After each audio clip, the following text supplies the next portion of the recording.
Assalamu alaikum everyone. I hope you all are doing well. So today in this video I'm going to discuss the most important section of microbiology and the most extensive one as well, which is special bacteriology. So this is very much important for the SCQ, MCQs and the Viva point of view. So first of all we have chapter number 15, gram-positive cocci, in which we have the introduction. Just read to the introduction. Then we have the Staphylococcus, in which we have the Staphylococcus aureus. This is important for the SCQ point of view. Their diseases and their important properties, in which we should know about the enzymes which are produced by them. For example, catalase and coagulase.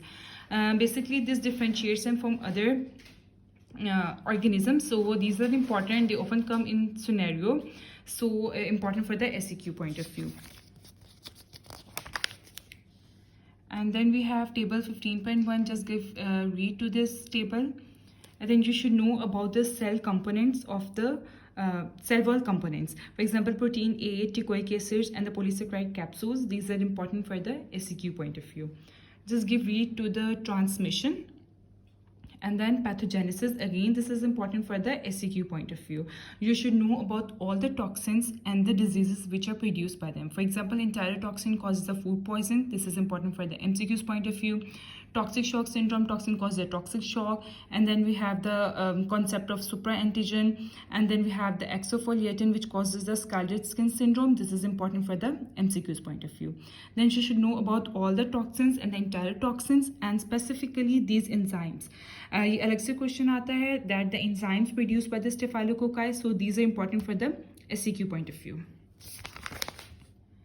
Then just read to the table 15.2, and then we have the clinical findings. Again, this is important for the SCQ point of view, in which we have the Staphylococcus aureus pyogenic diseases.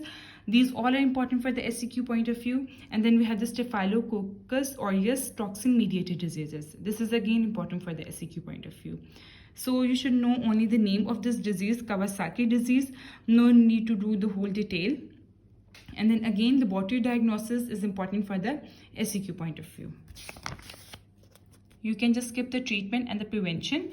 Then comes the second organism, which is basic coagulase negative Staphylococcus, Staphylococcus epidermidis, and Staphylococcus saprophyticus. This is again important for the MCQ's point of view, not for the SCQ. This is important for the MCQ's point of view, their diseases, their important properties, the enzymes which are produced by them. And then we have the clinical findings and their pathogenesis. This is all important for the SCQ point of view. You should know about this, that strain of the S. epidermidis produces the glycocalyx. And then we have the laboratory diagnosis. Just you should know about the antibiotic novobiocin. This is important for the SCQ point of view, that S. epidermidis is sensitive to the antibiotic novobiocin and saprophyticus is resistant. This is important for the MCQ's point of view as well.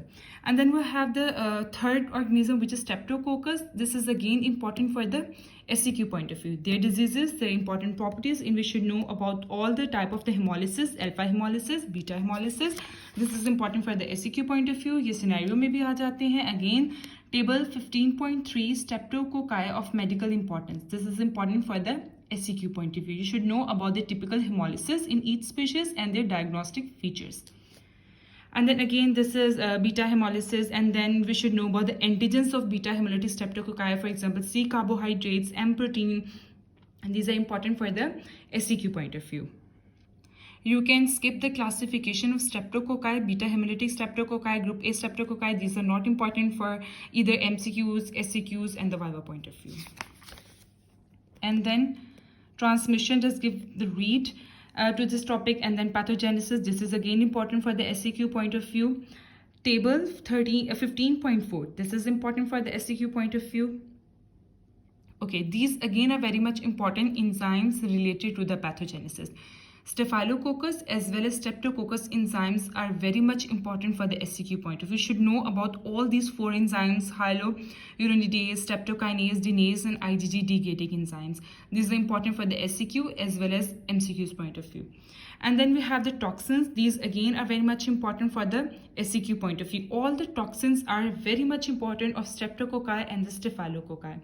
And then we have the clinical findings. These again are important for the SCQ point of view. Scenario में आता है strawberry tongue is a characteristic lesion in the scarlet fever. ऐसे ही scenario में आता है. So this is important.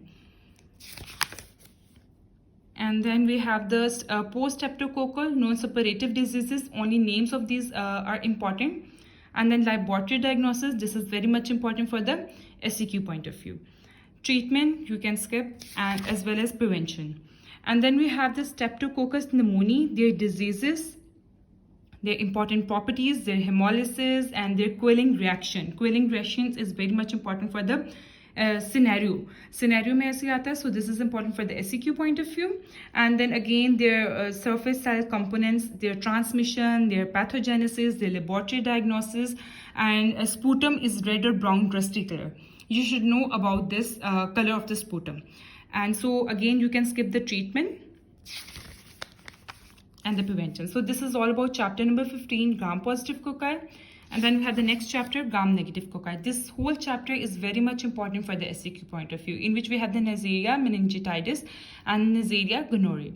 This is important for the SEQ point of view. You should know about all the important properties, their polysaccharide capsule, their serotypes, these are important, and the diseases which are caused by them, these are important. Neisseria meningitis, pathogenesis, epidemiology, this is important for the SEQ point of view. Their factors, endotoxins, factor H binding protein, immunoglobulin, their mechanisms, these all are important for the SEQ point of view. Their clinical findings are very much important. Waterhouse-Friderichsen syndrome. This is important for the SEQ point of view, scenario mein aata hai. And then we have the laboratory diagnosis, and again you can skip the treatment and the prevention.